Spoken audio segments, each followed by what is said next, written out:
Hello, hello mga kababayan, or sabi nga ng iba dyan, baka naman, kalaban ng bayan daw, yan. Kamusta kayo mga kameta? Good evening, I hope you're having a good time and a good start to a new week. More or less, actually, plano natin kanina was to do this a little bit later on, pero mukhang nag-double booking yung isang co-host natin, wag na natin bookingin. Malalaman nyo rin mamaya yan. But in the meantime, let me go back to this very, very important issue. No? So, mukhang mga kababayan, meron tayong mga developments dito sa confidential fund issue. And for me, mahalaga yan dahil may kinalaman ito dun sa boses ng bayan. No? May kinalaman ito dun sa kakayahan ng bawat Pilipino, no, or yung mga mamayang Pilipino to have some sort of influence dito sa ating policy making. To prove that at the end of the day, no matter how trapo our politics is, no matter how problematic our democracy, or quasi-democracy, or feudal democracy, or cacique democracy, or fake democracy is, it still matters for people to be proactive. It still matters for people to express in unison yung kanilang mga dissatisfaction, to express their desire for better government, no? And for good governance. Mahalaga ito, no? At nakikita natin na it looks like once again there is a sign na baka successful nga ang taong bayan when they express their outrage and concerns dito sa explosion ng all sorts of confidential funds and intelligence funds for agencies and departments na mukhang hindi naman talaga designed to deal with national security issues. Now, of course, people will come up with all sorts of explanations, I don't know, from MMDA to DepEd to whatever, na kailangan nila ng intelligence fund, kailangan nila ng national security assistance because meron sila national security related kind of duties. I mean, if you're gonna play that game, then lahat na lang, right? I mean, so ang madali na naman, sasabihin mo lang naman, you know, you need a whole of nation approach to deal with, I don't know, communism, NPA, whatever, then might as well lahat na lang bibigay ng confidential funds, di ba? And in that situation, medyo preposterous na, di ba? So, let's be very clear, hindi tayo against intelligence or confidential funds, at least in my case, not someone who appreciates national security needs, as someone who carefully studies yung mga pangangailangan natin ng ating bayan, as someone who carefully studies yung mga threats sa ating bayan. Klaroin natin ito, kailangan talaga natin ng intelligence and confidential funds, but for agencies which are precisely designed to deal with national security issue. So once again, it looks like mga kameta, na yung boses ng bayan, hindi yung kalaban ng bayan, or sabi nila kalaban ng bayan daw, yung boses ng bayan ay sa sobrang lakas ng boses ng bayan, even our very progressive, very high level mga legislators, mga people na sa kongreso natin, they had to listen to it. And speaking of which, let's look at itong video na ito, this speech by Congresswoman Stella Kimbo, Professor Kimbo, Dr. Kimbo, who has been, of course, under fire from so many fronts. We'll discuss that, right, shortly, because I think this Stella Kimbo, kala ko Kiembao yung mamaya na naman tayo, Tito Boy Soto na naman tayo. Kimbo, yan, Stella Kimbo. Pag-usapan natin siya shortly because I think she is a perfect archetype of dilemmas of leadership in a country whereby, you know, you want to do a lot of good things, but the system is problematic, so how are you going to navigate that? Pag-usapan natin yung dilemmas of Stella. I'm not here to apologize for her, but I'm here to be fair in terms of understanding kung ikaw isang napakamatalinong tao at may mga good intentions ka rin, and I think Stella Kimbo more or less meets those criteria, how can you navigate a seemingly impossible situation? Because if you're just in opposition all the time, wala kang magagawa, wala kang contribute, diba? In terms of directly, you know, influencing the operations of government. Indirectly, maybe, yeah, you serve as a fiscalizers. We need people in the opposition, of course, for any healthy democracy. But at the end of the day, hindi ka pwede opposition forever, right? And in the case of Stella Kimbo, Professor Kimbo, she was in the opposition more or less consistently during the Digong administration. But the idea of her spending another 3, 6, whatever years again in the opposition perhaps was something for her that she had to re-examine. And then there were some broader realignments that made her think maybe I can get out of the opposition but still keep my core convictions intact. Well, has she been successful in doing that? Obviously, that's where we see a lot of criticism. That's where we see a lot of backlash. But then again, nakikita natin na si Professor Kimbo is really in this very difficult, if not impossible situation. Nevertheless, the good news is kanina meron tayong statement by Congresswoman Kimbo um, about mukhang ito na, final na yung decision na ito to move in the right direction. Mukhang narinig na nila yung boses ng bayan. I want you guys to listen carefully to what she has to say, and then let's break it down.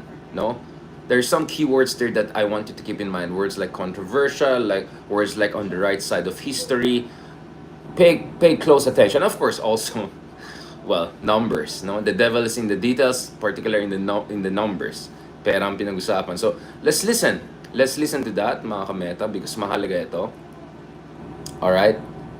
Okay. 1 second daw. Tingnan natin ito. 1 second. Ayan naman tayo. Wait. Wala na. Masan na? Pakisabi sa akin kung hindi narinig or something. Okay. Tapos.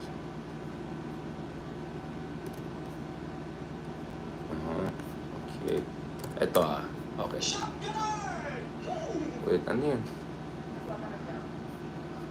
Ano yung Shopee? May Shopee yata. Wait lang Ayan naman tayo Wait lang, mamaya tayo mag-Shopee. Wait lang. Pag-usapan muna natin ang interest ng bayan. Ito.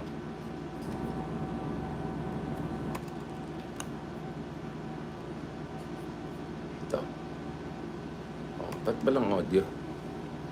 1 second Ba't ba lang audio?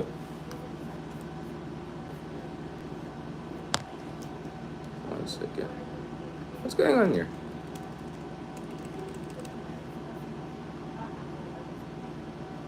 Ulitin natin mga kamets.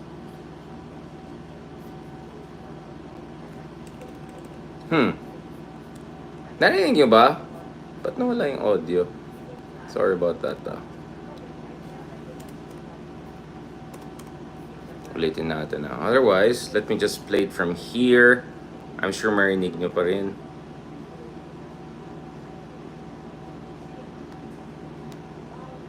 Okay. I don't know what happened there. Sinasabota. 30 million pesos for DFA, 50 million pesos for the Office of the Ombudsman. Wait lang Masyadong mahina from here. Sorry about that, mga kamets. Wait lang. I really want you guys to pay attention to this, no? Mahalaga ito. I'm trying to bring it out from my browser. 1 second.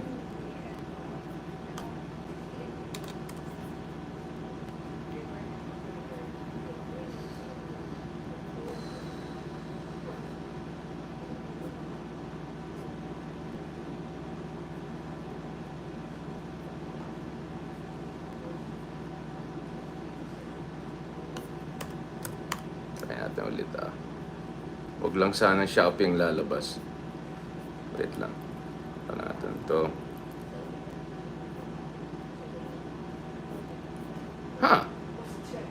Ba't nawala yung audio niya dito?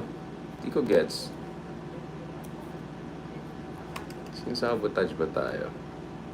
Anyway, let's Our panel, as authorized by the House Plenary, reached a unanimous decision. Pakinggan nyo na lang from here. Sorry about that. I hope you guys can hear it. I'll put it here next to your ears, no? 1 second lang.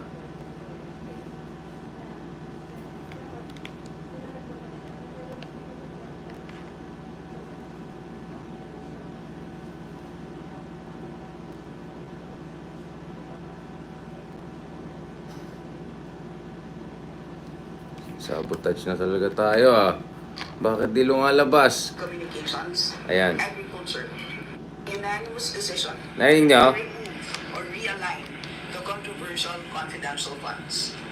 As such, our panel, as authorized by the House Plenary, reached a unanimous decision to remove or realign the controversial confidential funds. As such, the See, unanimous, first of all, unanimous yung decision, right? Unanimous yung decision nila doon sa, the committee that's in charge dito sa appropriations. Unanimous ang decision nila. Office of the Vice President Financial Fund. Controversial, As such, the Office of the Vice controversial President confidential and the funds. So, Departments of Education, Information and Communications, Agriculture, and Foreign Affairs are getting zero confidential funds. Zero confidential under the funds. 2024 General Appropriations Bill. Instead, bulk of the funding will be channeled to agencies in charge of ensuring national security, especially in the West Philippine Sea. We believe that the House of Representatives is on the right side of history. We are responding to the call of the times, and the volatile situation in the West Philippine Sea calls for the immediate and decisive action to protect our national sovereignty.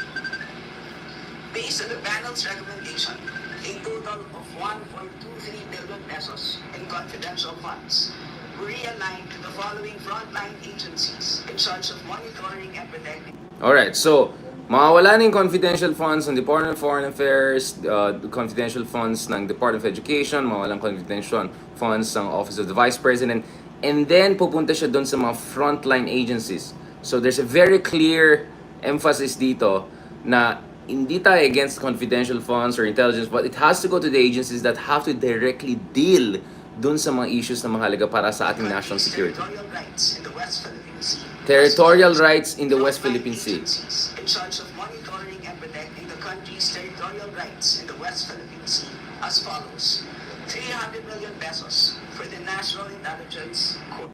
So 300 million pesos Agency. sa NICA yata to. 100 million pesos for the NSC.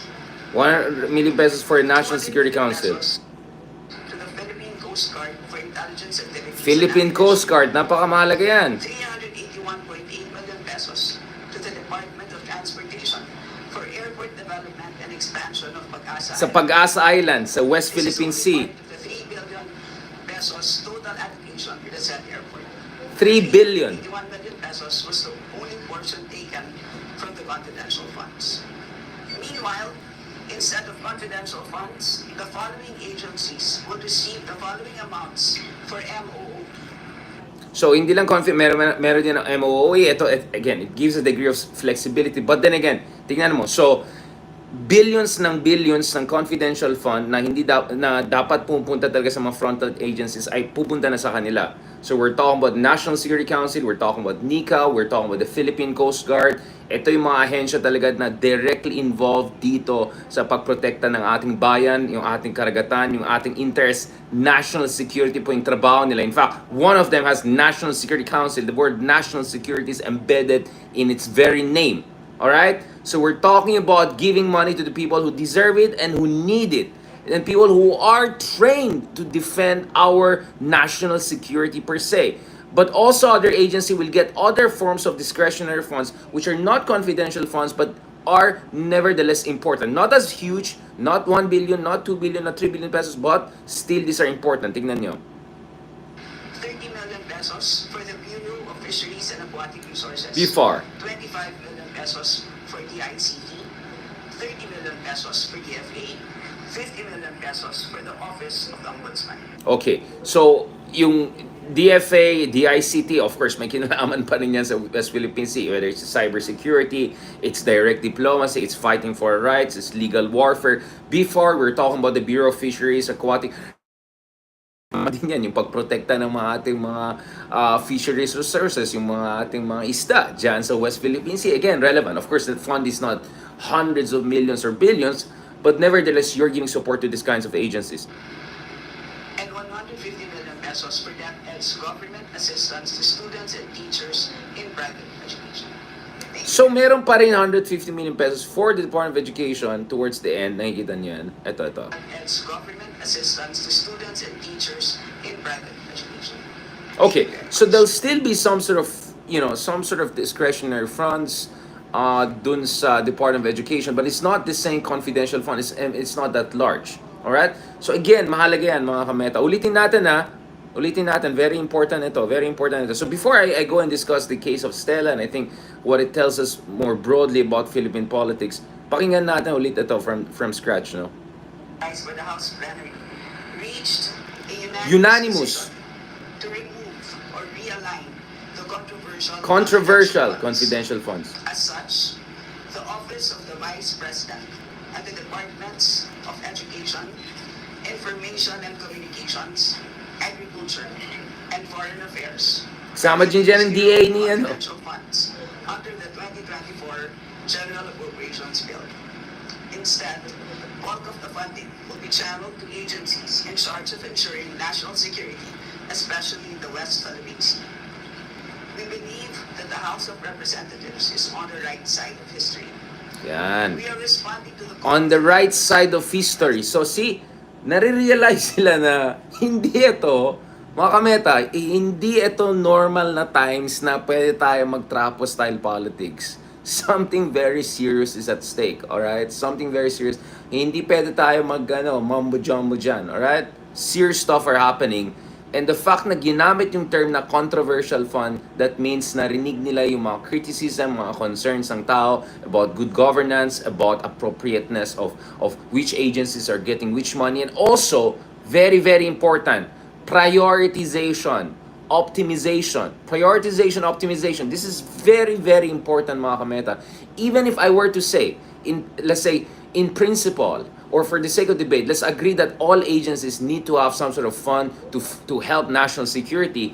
At the end of the day, since limitado yung resources natin, obviously you have to prioritize and you have to optimize yung limited resources natin to get the most amount of outcome out of it. So the most amount of bang for the limited buck we have, right? So here, nakikita niyo ulit, ina-emphasize dito ni Congresswoman Stella Kimbo. Volatile situation in the West Philippine Sea calls for the immediate and decisive action to protect our Immediate and decisive action sa West Philippine Sea. Yun ang kailangan natin. So gets ng Kongreso yan. Immediate and decisive action. Alright? Again, important. Yeah, we can fight, I don't know, insurgency, whatever. Yeah, sure, that's important. That's important. But should it be DepEd? Should it be OVP? Should it be the ICT? Should it be DA? Again, what is really the urgent issue? It's not like yung mga, I don't know, yung mga rebelde ang magte-take over ng Manila or big cities. No. Alright? Anyone knows that even the claim of the previous administration was that talo na sila. So, hindi sila ganun ka-urgent and major concerns. What's urgent and major is what's happening dyan sa West Philippine Sea. Alright? What's happening there in the West Philippine Sea. Yun po yung urgent. Yun po yung serious. These are not my words, mga kameta. These are not my words, mga kababayan, o yung mga kalaban ng bayan. Hindi po itong mga words ko. These are the words of your own congresswoman, someone who not long ago was being accused of or being characterized as an apologist for the confidential funds and Maharlika Fund and all sorts of whatever fund out there, right? Look at the words she's using kasi mahalaga yan eh. You have to properly analyze what she's saying there. national sovereignty. Based on the panel's recommendation, a total of 1.23 billion pesos in confidential funds were realigned to the following frontline agencies. So 1.23, sorry, not 3. So under 1.3 billion pesos of confidence, that's still huge, right? Will be realigned. In charge of monitoring and protecting the country's territorial rights in the West Philippine Sea as follows. Okay, well here, medyo may technical, you don't use the word territorial rights, you use the word sovereign rights. Right? Because ang pinag-usapan po natin dito ay mga karagatan at yung mga karapatan natin dyan sa ating exclusive economic zone. So her term is not perfect. She should have used sovereign rights, but she should have used territorial integrity, protection, and sovereign rights. But anyway, I don't want to overdo it. But you get my point na gets din nila sobrang mahalaga yung nangyari ngayon sa West Philippine Sea. Urgent po yan. Kaya accordingly, you get 1.2, almost 1.3 billion confidential funds from, I don't know, Department of Agriculture, DepEd, OVP, whatever. Lagay mo dun sa mga frontline agencies. 100 million pesos for the National Intelligence Coordinating Agency. NICA, 100 million pesos for the NSC. National Security Council, 200 million pesos to the Philippine Coast Guard for intelligence activities. Philippine Coast Guard, 381.8 million pesos to the Department of Transportation for airport development and Sa Pag-asa. Pag-asa Island Airport. boom, This is infrastructure. part of the 3 billion pesos million pesos was the only portion taken from the confidential funds.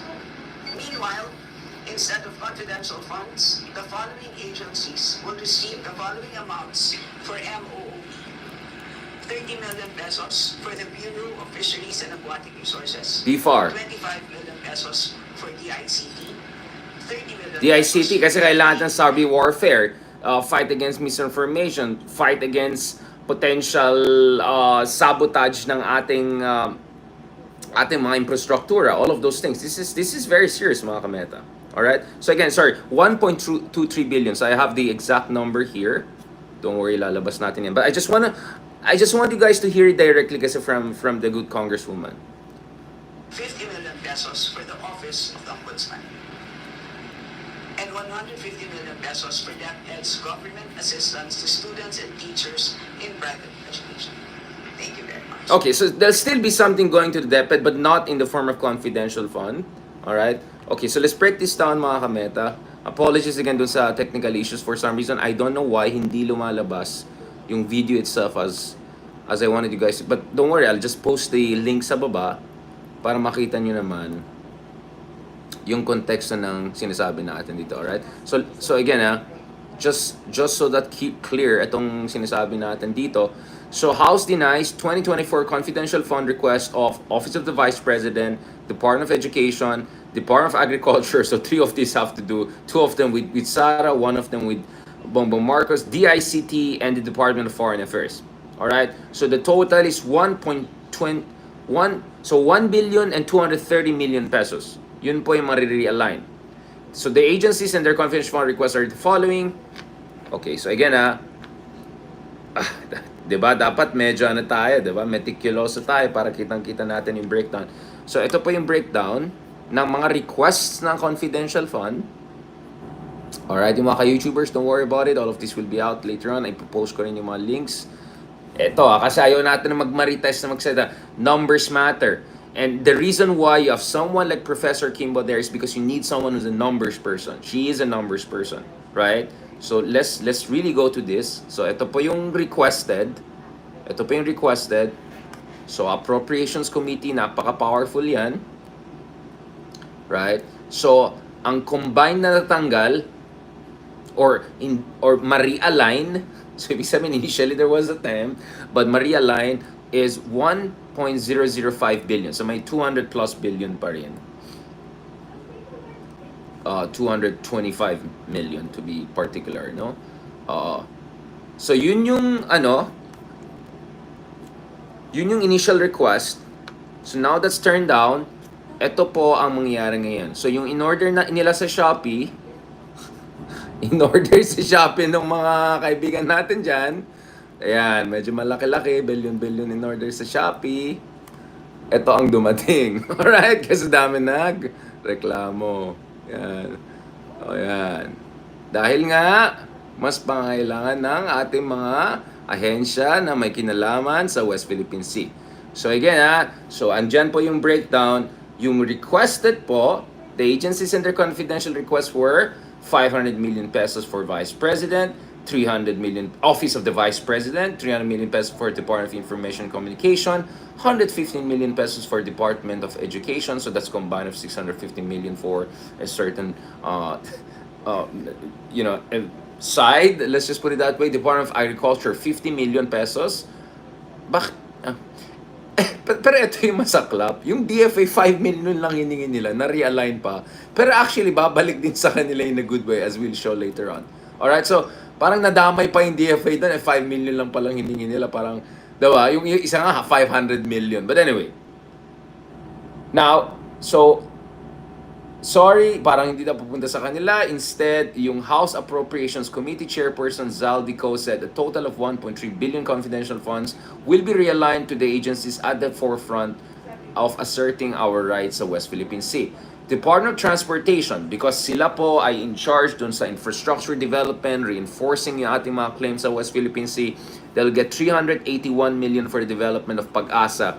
Sobrang mahalaga yan, mga kameta. Sobrang mahalaga yan. Parati ko sinasabi, yun yung kakulangan ng Aquino administration. Ang dami nilang ginawa na legal warfare, pumunta sa diplomacy, hingi dito, hingi dyan, nakikita ko natin dyan.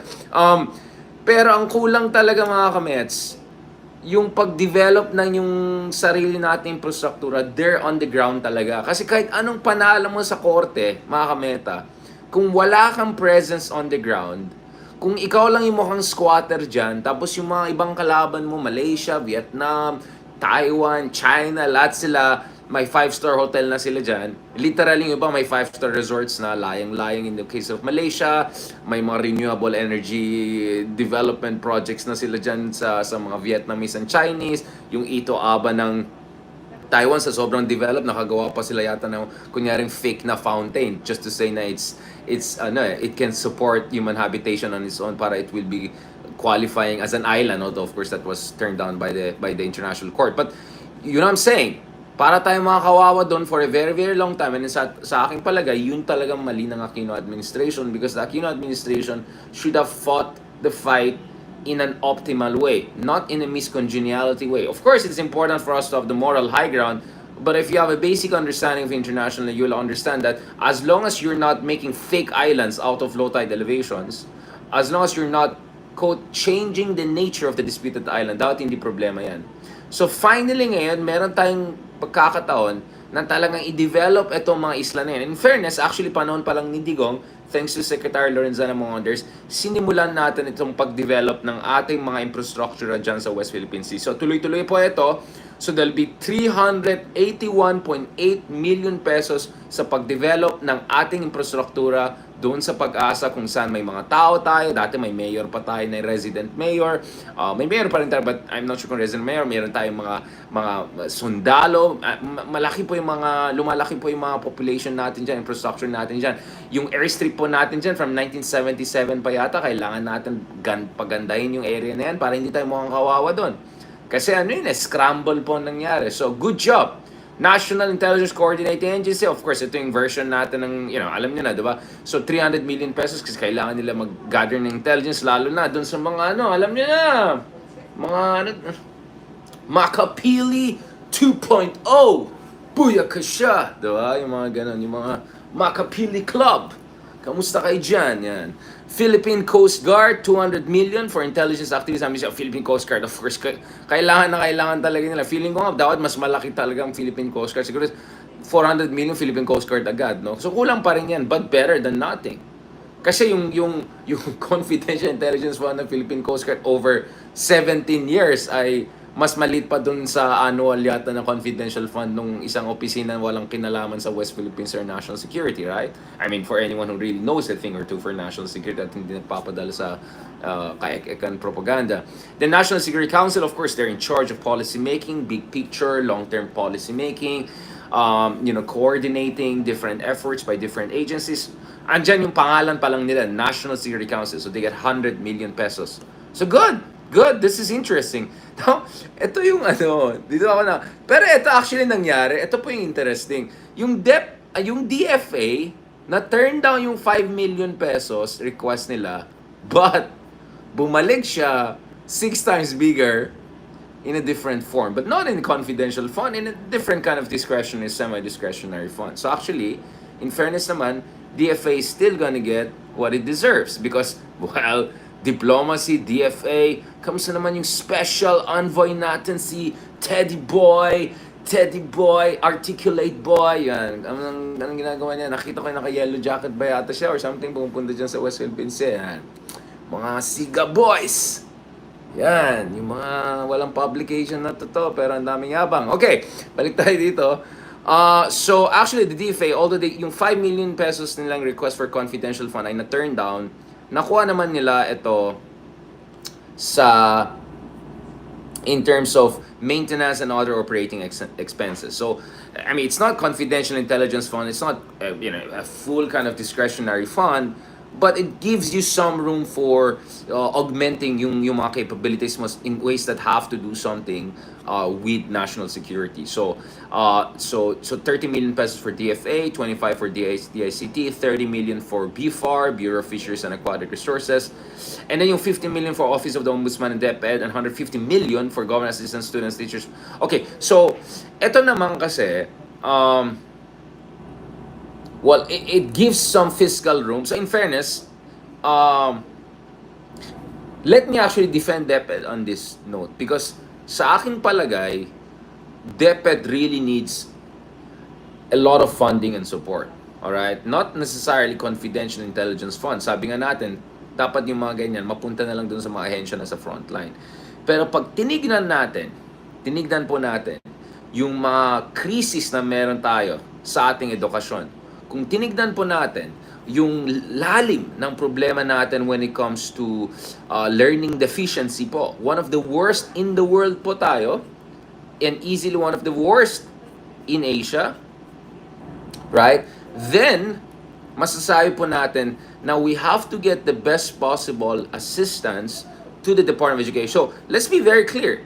I am for supporting the Department of Education and giving them all sorts of funds necessary to deal directly with things that have to do with education. And things that have to do something dun sa education crisis na meron tayo. Don't worry mga kameta, ilalabas po natin yung data that shows how deep and profound is the problem in terms of learning poverty, in terms of learning deficiencies, in terms of digital divide, in terms of overall competence natin, no, when it comes to basic education kumpara sa ibang bansa here, mga kameta. Ilabas natin yan. Isa sa ating kaibigan na Vietnamese, I think Paris-based scholar also posted this. I'll show you guys how deep the problem of DepEd is. So just to be very clear, we are not, we are here, I'm 100% here supporting the Department of Education. I believe the Department of Education has to get maximum support when it comes to dealing with real issues that have to do with education. And my best wishes to Vice President and Deputy Secretary Sara Duterte on this fronts, no? Ito po, just to give you an idea na gaano kalalim. So ito po yung ginagawa natin sa ating meta. So this is not me just interviewing some guy and getting their ideas. No, no. We have our own research, we have our own analysis, and we have our data. World-class, cutting-edge data. Right? Now, sometimes not the most updated because, you know, we're waiting for some of the new data to come in. But ito po, kung tinignan nyo dito, even if middle income country po tayo, hindi tayo mahirap na bansa, middle income na country na tayo, from lower middle income, hopefully, God willing, maging upper middle income tayo. Kung makita nyo doon sa pinakataas, no? Let me make this big enough so that you guys, everyone can see it. Tignan nyo, yung Philippines, yan. So, yung learning poverty po natin ay nasa 90% territory na almost. So, at our level of income, so our level of income is not too, more or less Vietnam tayo and Indonesia. But look at Indonesia. So Indonesia's learning poverty at similar levels of income of just under $9,500 in purchasing power parity is at 50%. Philippines is lampas 90%, mga kameta. But let me make you feel even worse about this. Tingnan nyo po yung Vietnam.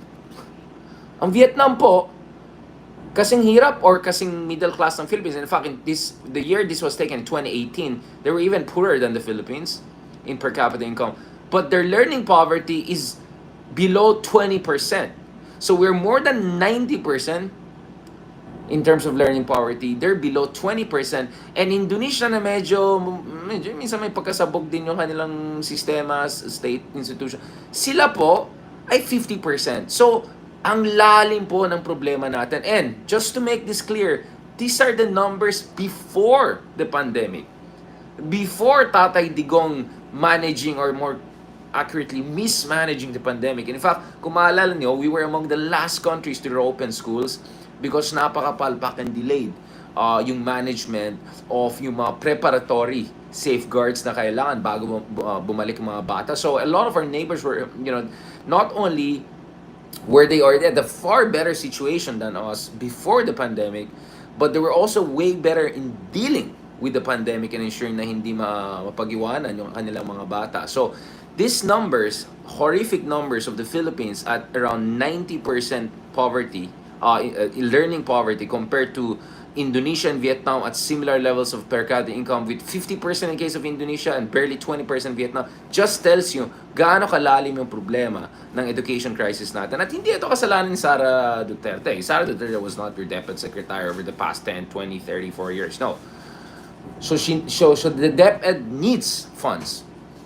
But funds for things that have to directly do dito sa education, learning, poverty, super crisis na meron tayo. So on that level, I'm 100% support. Let's give all the money and resources we need. Of course, make sure, with all the safeguards and but it has to go. So, mga kameta, let's be very clear, no? So, pag kinikriticize ng tao yung confidential funds, it's not because necessarily kalaban ka ng bayan or you don't want support. No, we want support for DepEd and support on precisely things that DepEd is designed to do, which is to deal with this learning poverty crisis that we have, right? This is a next level crisis, mga kameta. This is a next level crisis, no? So, sobrang seryoso ito, no? Just to keep things in mind, no? Oh, so, I mean, again, just to give you an idea, so parang ang matatalo lang yata natin sa region natin ay Cambodia. I mean, again, this is before the pandemic. So, see, we're fair, okay? We're not here just to bash one person. No, we look at everything based on data and evidence.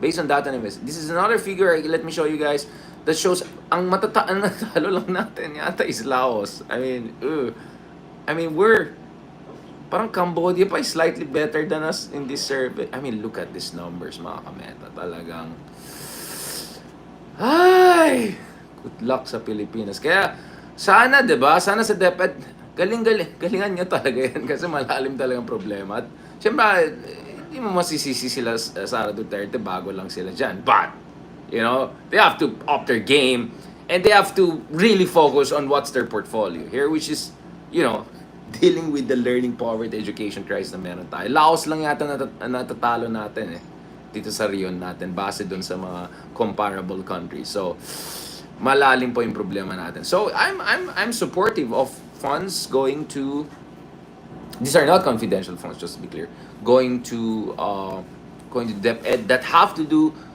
with helping yung ating mga estudyante. Alright, so let's be very clear about those things. Again, so dun sa mga haters, dun sa mga pakulto-kulto, dun sa mga fanatic, dun sa mga hindi nag-iisip, defend lang dahil manok mo yan, ganyan. Eto sorry ganyan po kami mag-analyze. Nag-iisip po kami, tinitignan namin yung data, nag-research po kami, at fair kami. I'm all for supporting DepEd when it comes to dealing with the serious problem of learning poverty and learning crisis na meron tayo sa ating bansa.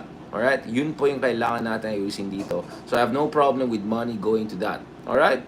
Obviously, again, given now we have to make sure na everything goes to what it's supposed to go to. But you get what I'm saying? So huwag naman kayong hater na porkit ayun yung tao na in charge ng DepEd, you oppose any kind of funding for it. It shouldn't be that way. Because the DepEd's problem is serious and profound. Kaya gusto ko sana maka-move on na tayo dito sa lahat ng mga red tagging, kaek-ekan na mga ganyan. Focus na tayo dun sa seryosong problema ng learning poverty. And guess what? I'm saying this as someone, alright, who's an educator himself. Alright? Not only a vlogger or public educator, who's an educator itself. Nagturo lang naman tayo sa atin ng Lasal, UP, mga ganyan lang naman. Diba? So siguro may alam naman tayo ng konti. Alright? Sa education. Alright. So yun lang po yung ating maliit na advice sa ating mga kaibigan dyan. Diba? Na huwag tayo masyadong defensive dun sa mga confidential fund, yung mga ganyan-ganyan, huwag natin tawagin ng kalaban ng bayan just because na-criticize yung gano'n. So anong gagawin natin ngayon? No? Na-reallocate ng mga congressman natin. So sasabihin natin, mga congressman natin na walang appreciation sa national security? Of course not. Of course not, diba? Of course not. Sayang, nakalimutan ko tanggalin ito. Ba't dapat nagreklamo kayo? So, I hope I was loud enough. Hindi ko pala binalik yan. Alright, so, katulad na in-explain natin mga kameta, malalim talaga yung problema natin sa sector na edukasyon. So, we need support for those sectors, but support that are precisely catered to dealing with problems that have to do with alleviating learning poverty, especially after the whole pandemic era, etc. Alright? And I'm also very glad na it looks like public pressure in many ways has worked and public pressure has encouraged yung ating mga congressmen, congresswoman to do the right thing on this and to give this national security-oriented funds to the very agencies that are designed to deal with national security issues. And when it comes to national security problems, nothing is as urgent and as important. And just look at what Stella Kimball herself was saying. Nothing as urgent and as important as the West Philippine Sea. Clear and present po yung problem dyan. You want to talk about communist threats, etc.?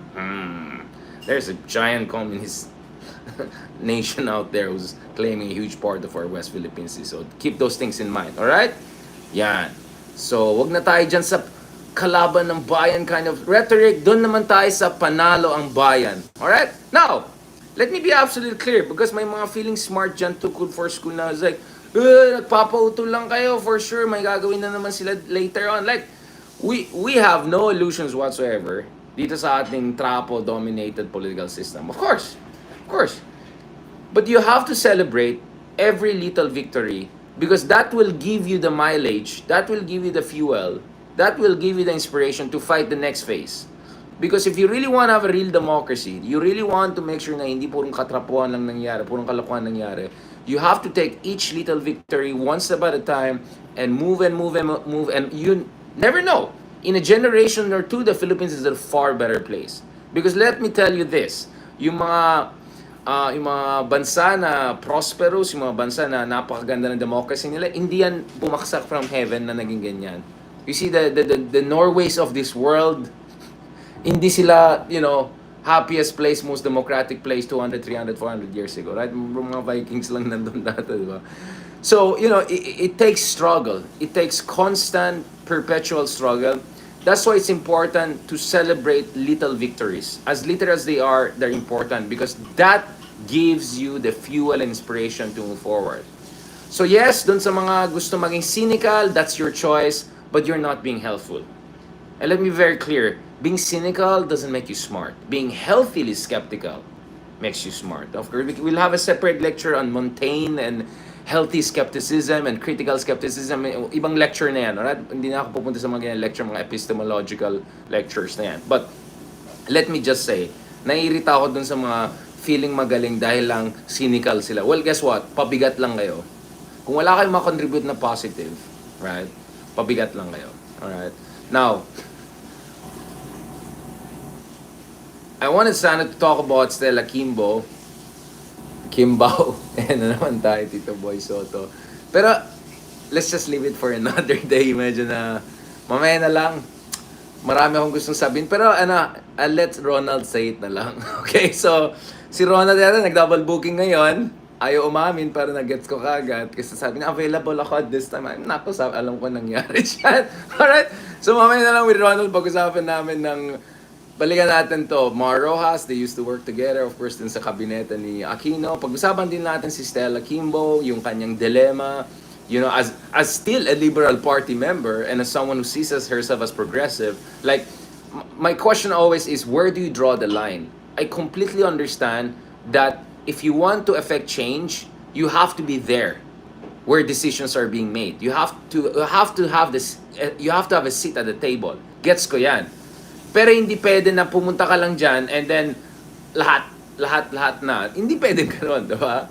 So, as much as it's important for you to have engagement with the ruling establishment to affect good change, you have to also be clear with your red lines, right?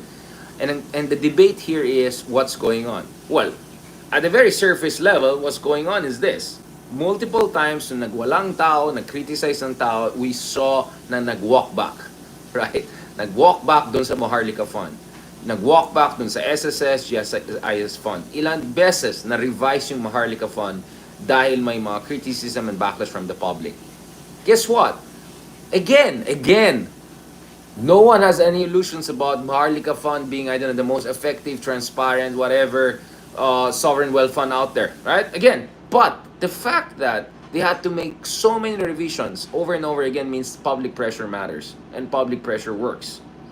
Speaking of the other Maharlika-esque controversial fund, confidential fund. Dahil sa daming mga nagsalita, daming nagreklamo, daming at least humingi ng clarification, daming nag-raise ng mga red flags, Ayan. Meron tayo itong response. So, this is what it means when you say, pressure from below, reform at the top. Because kung walang pressure from people, kung walang mobilization from people, kung puro cynical lang tayo, or puro lang tayo yes man, or puro lang tayo para kay tatay, yung mga ganun, or ano, unity na lang, wag na tayo mag-isip, wala, talagang walang mangyari sa ating bansa. So what we need is healthy skepticism and inspirational marathon-like kind of mobilization for democratic reform.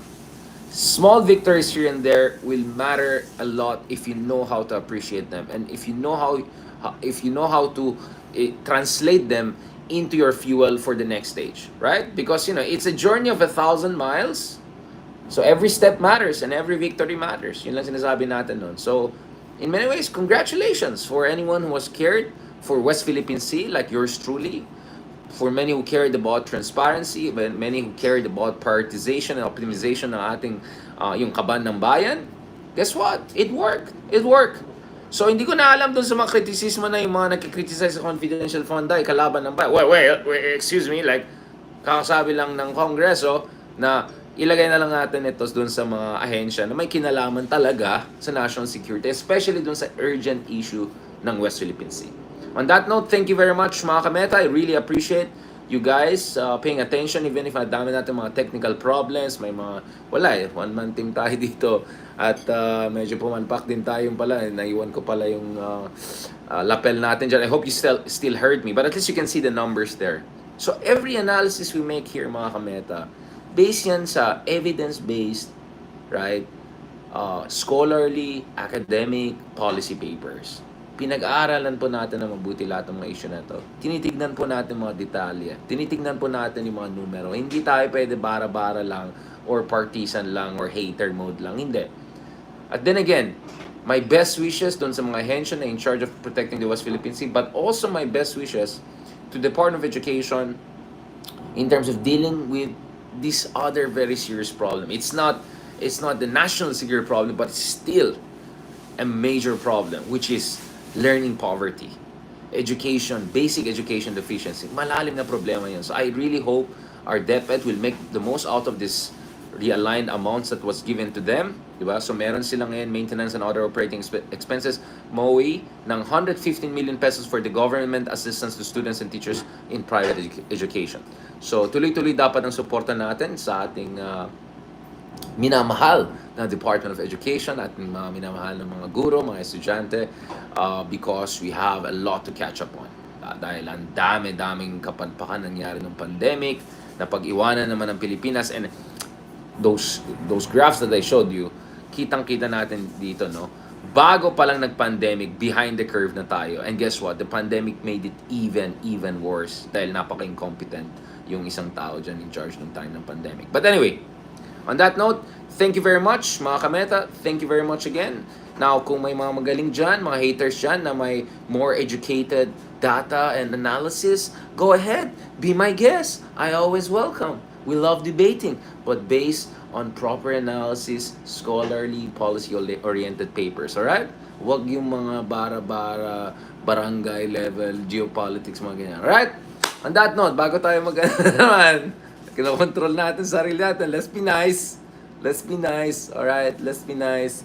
Para sa bayan. Huwag yung mga kalaban ng bayan. Para sa bayan to. Alright? And congratulations. Good job. Now, tuloy-tuloy. That's the good news. Now, the not so good news is, hindi pa tapos. Tuloy-tuloy dapat ito. Alright? This is how democracy works. This is how active citizenship works. Alright? But sometimes it actually works.